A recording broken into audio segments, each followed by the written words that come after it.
Good morning, students. Today we will discuss on the some other public key cryptographic techniques such as Rabin crypto system and the Al-Gamal crypto system. In the previous lecture, we have discussed about the RSA algorithm, Diffie-Hellman key exchange algorithm, and the basic introduction of the public key encryption algorithm.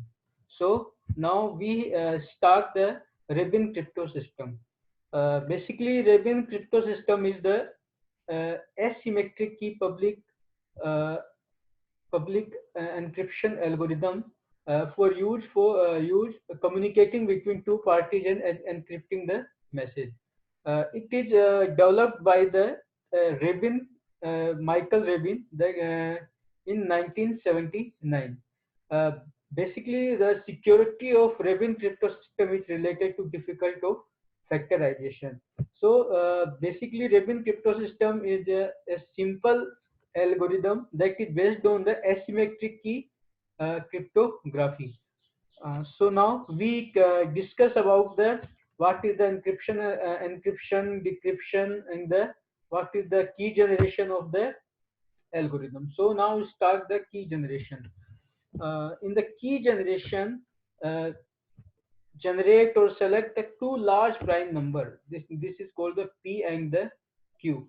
And the Q satisfy the condition P is not equal to Q, means congruence of Q congruence 3 mode of 4. For example, P equals to 139 and Q equals to 139. Then the value of so this is basically P and Q are is approximate equal, but uh, we can say that not are equal.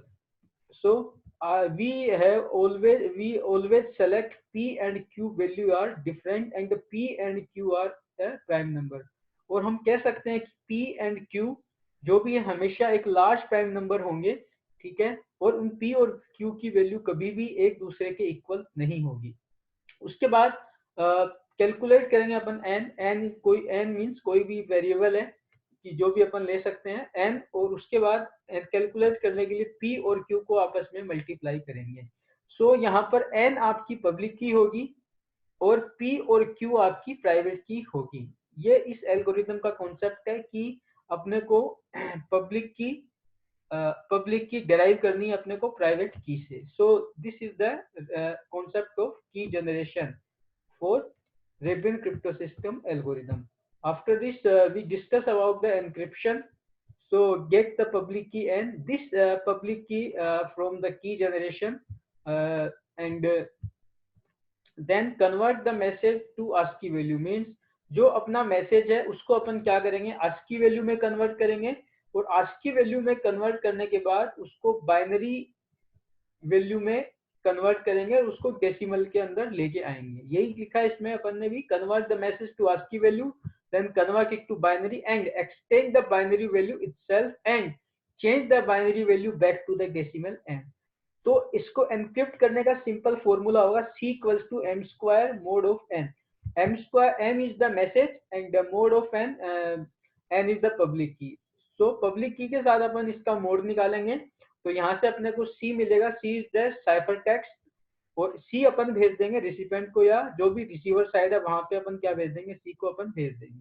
इसके बाद अपन बात करते हैं कि decryption कैसे करेंगे अपन. Decryption थोड़ा जो आपकी रेबिन क्रिप्टो सिस्टम है इसका डिक्रिप्शन जो प्रोसीजर है वो जो प्रीवियस आरएसटी एल्गोरिथम है उससे थोड़ा डिफरेंट है. कैसे है कि सबसे पहले अपने पास C की वैल्यू आएगी अपने से सेंडर से. यहाँ पर एक्सटेंडेड यूक्लिडियन फंक्शन जो या एक्सटेंडेड यूक्लिडियन जीसीडी यहाँ पर काम में लेते हैं, उसको स्पेसिफाई करते हैं. ए या बी से कोई भी वेरिएबल लेते हैं, उसकी वैल्यू होगी a dot b plus b dot q equals to 1.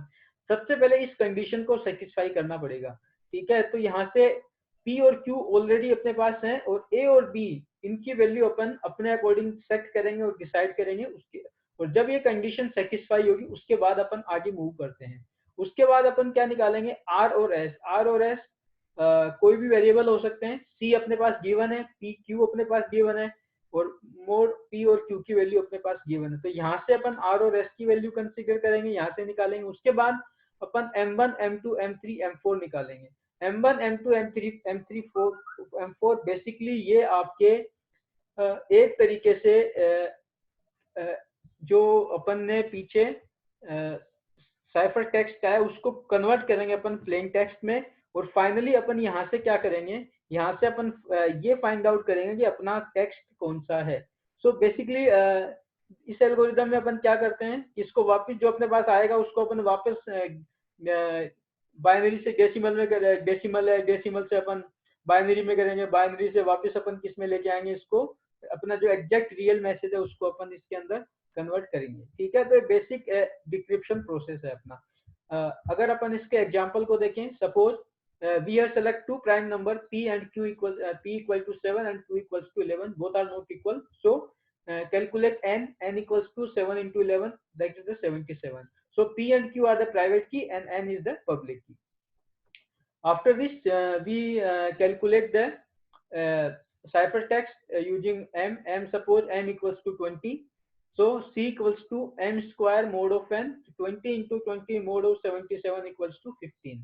So the value of c means ciphertext is equals to 15. Then we have decrypt the message using the previous extended Euclidean GCD methods and the R and S methods. So we have select the first of all we satisfy the condition a dot b plus b dot q equals to 1. So we have choose a equals to -3 and b equals to 2. Then this is satisfy these conditions. So value of a equals to -3 and b equals to 2. Then compute r and s. R equals to c to power p plus 1 divided by 4 mod of p. So we have calculate the value of r equals to the value of c equals to 15, that is calculate from encryption, and p plus 1 means value of p equals to 7, so 7 plus 1 is 8 divided by 4 means 2, so the 15 to power 2 mod of 7 equals to 1. So the value of r equals to 1. Then we have also calculate the value of s equals to 15 to power 3 mod of 11 equals to 9. So then we calculate the value of r and the value of s. So then this value of a, r, s, p, q, put the next formula. Suppose we calculate m1. M1 equals to a dot p dot s plus b dot q dot r is equals to mod of n. Means the value of a equals to -3, value of p equals to 7, and the value of s equals to 9, plus b dot q dot r, value of b equals to 2, q equals to 11, r equals to 1, or mod of n equals to mod of n equals to 77. So then we calculate the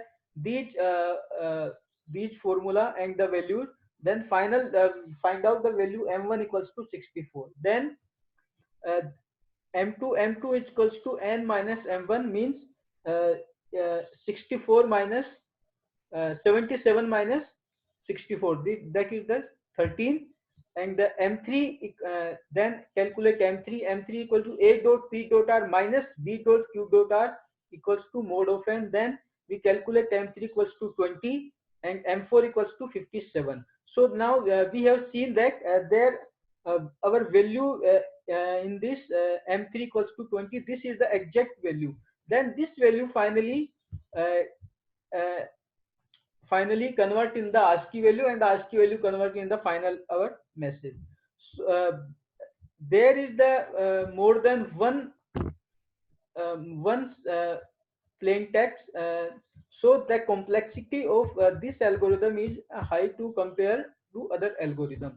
So some advantage and disadvantage of this Rabin crypto system algorithm. Basically, number one, it has advantage over the others that the problem on which it banks has proved to be hard at integer factorization. So the basic is the factorization, and the disadvantage means the disadvantage is that each output of Rabin function can be generated by any of 4 possible inputs. In the discuss in the previous slide, if each output is a ciphertext, extra complexity is required on decryption to identify which of the four possible inputs was the true plain text. तो कहने का मतलब ये है कि जो पीछे अपन ने डिक्रिप्शन पोर्शन के अंदर निकाला तो अपने यहाँ पर 4 प्लेन टेक्स्ट निकल के आए, तो अपने को यहाँ पर अपनी जो कॉम्प्लेक्सिटी है वो क्या होगी, अपनी वो कॉम्प्लेक्सिटी अपनी इंक्रीज हो जाती है। ठीक है, तो अपन ये नहीं कह सकते कि अपना प्लेन टेक्स्ट कौन सा होगा फाइनली। सो इसके लिए इसको जो ये एल्गोरिथम है काफी कम काम में आती है। ठीक है, after this we will discuss on the ElGamal crypto system. Basically जो अलगमल एनक्रिप्शन है ये भी अपना एसिमेट्रिक की एनक्रिप्शन एल्गोरिथम है, जो कि वही पब्लिक की क्रिप्टोग्राफी है, और ये डिफी-हेलमैन की एक्सचेंज जो अपनी प्रॉब्लम है उसके ऊपर बेस्ड होता है।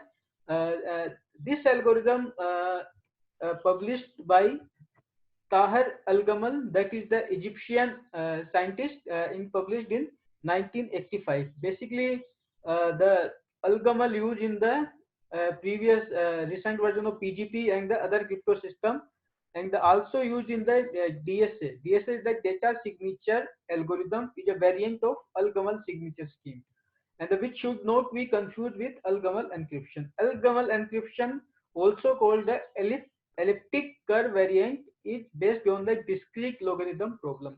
So this is the basic introduction of the Al-Gamal and crypto system. After we have we will see the example of the Al-Gamal algorithm.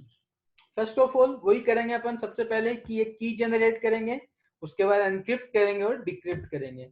तो सबसे पहले अगर जब अपन की बात करते हैं तो अपन एक सेलेक्ट लार्ज प्राइम नंबर, वो ये अपन कोई भी एल्गोरिथम पे किसी पे वर्क करें सबसे पहले अपन क्या करेंगे, एक लार्ज प्राइम नंबर को सेलेक्ट करेंगे हमेशा। तो लार्ज प्राइम नंबर अपना पी है, इसको अपन बोलेंगे first part of the encryption key, और अपन we can say that it is the public key. उस अज्यूम ये मैंने p इक्वल्स टू लिया मैंने 11। उसके बाद क्या करेंगे, अपन करेंगे सेलेक्ट डिक्रिप्शन की और प्राइवेट की डी की वैल्यू हमेशा एक, और जो p-1 है जो अपन ने बात की पीछे प्राइम नंबर या प्राइम मॉड्यूल की, उसके बीच में होगा हमेशा डी की वैल्यू। अज्यूम मैंने d इक्वल्स टू मान लिया 3। फिर क्या करेंगे अपन, सेलेक्ट सेकेंड पार्ट जो होता है एनक्रिप्शन की E1। E1 क्या होगा आपका, E1 की वैल्यू भी हमेशा एक, और जो p-1 है इसके बीच में होगी। सपोज मैंने E1 की वैल्यू ली 2, और अपन क्या करेंगे, calculate third part of the encryption की E2 equals to E1 to power t mod of p। तो यहाँ से अपन क्या निकालेंगे, यहाँ से अपन E2 निकालते हैं। ठीक है, तो E2 निकालेंगे तो अपना E2 यहाँ से इजीली निकल के आ जाएगा, और पब्लिक की क्या हो जाएगी अपनी, पब्लिक की p, E1 और E2। E की वैल्यू 11, p की वैल्यू 11, E1 की वैल्यू 2, और जो अपना इससे अपन जो निकालेंगे E2 की वैल्यू क्या आ जाएगी अपनी, E2 की वैल्यू आ जाएगी अपनी 1। तो और प्राइवेट की हो गई अपनी D। तो की जनरेशन बेसिकली अपना जो जिसकी अपन बात कर रहे हैं, तो अपने इसमें की जनरेशन के अंदर अपन दो पेयर बनेंगे, प्राइवेट की और पब्लिक की के। तो प्राइवेट की होगी अपनी D, और पब्लिक की हो जाएगी P, E1 और E2। इसी के करस्पॉन्डिंग ये हो गया अपना सिंपल की जनरेशन। की जनरेशन के बाद अपन करेंगे एनक्रिप्शन, क्योंकि यहाँ पर अपनी जो पब्लिक की है वो 3 है, तो उसी के करस्पॉन्डिंग अपन यहाँ पे क्या निकालेंगे, साइफर टेक्स्ट, और भी अपन यहाँ पे कंसीडर करेंगे। इसके लिए कुछ फॉर्मूला है, तो उसके लिए सबसे पहले कोई भी रैंडम नंबर r जनरेट करेंगे। ठीक है, ले लेंगे अपन कोई भी रैंडम नंबर। सपोज मैंने यहाँ पर r की वैल्यू ले ली 4। then we have used we use the formula C1 equals to E1 to power r mod of p। यहाँ से अपन पहला साइफर टेक्स्ट C1 निकालेंगे, तो C1 equals to 2 to power 4 mod of 11, जो कि आएगा अपना 5। then C2 equals to P2 into E to power r mod of p। P2 यहाँ पर अपना प्लेन टेक्स्ट है, E2 अपनी सेकंड पार्ट है पब्लिक की का, और r अपने कोई भी एक रैंडम इंटीजर नंबर है। तो देन मैं C2 की वैल्यू निकालूंगा तो मेरी आ जाएगी 6। तो अपने मेरे पास या दो वैल्यू आ जाएंगी सी की मीन साइफर टेक्स्ट की, C1, C2, 5 एंड 6। सी की मीन साइफर टेक्स्ट। तो इस तरीके से अपन की जनरेट करेंगे, और यहाँ से अपन इस फॉर्मूला से C1 और C2 की वैल्यू अपन निकालेंगे। तो ये दोनों वैल्यू निकालने के बाद अपन क्या करेंगे, डिक्रिप्शन करेंगे। तो डिक्रिप्शन का जो फॉर्मूला है वो PT means plain text equals to C2 into C1 to power -D और C2 to power D inverse mod of P। इससे अपन क्या निकालेंगे, प्लेन टेक्स्ट निकालेंगे, जो कि अपना हो जाएगा 6 into 3 mod of 11 equals to आज क्या आ जाएगा अपना 7। तो अपन ने पीछे प्लेन टेक्स्ट भी क्या जूम किया था 7, और यहाँ से अपना प्लेन टेक्स्ट भी क्या आ गया 7। तो अपन ये कह सकते हैं कि जो अपनी एल्गोरिदम है बेसिकली क्या है, बेसिकली एक सिंपल कॉन्सेप्ट है। बस यहाँ पर क्या है, यहाँ पर अपने को अपनी पब्लिक की और प्राइवेट की दोनों एक कुछ फॉर्मूला है, उनको यूज में लेके अपन उनसे अपन डिराइव करते हैं।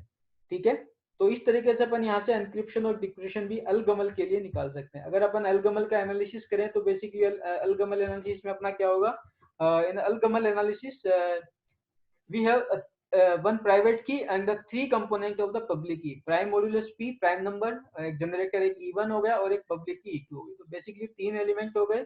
And the strength of algorithm is based on the difficulty of discrete logarithm problem and the secure key size generally greater than 1024 bits.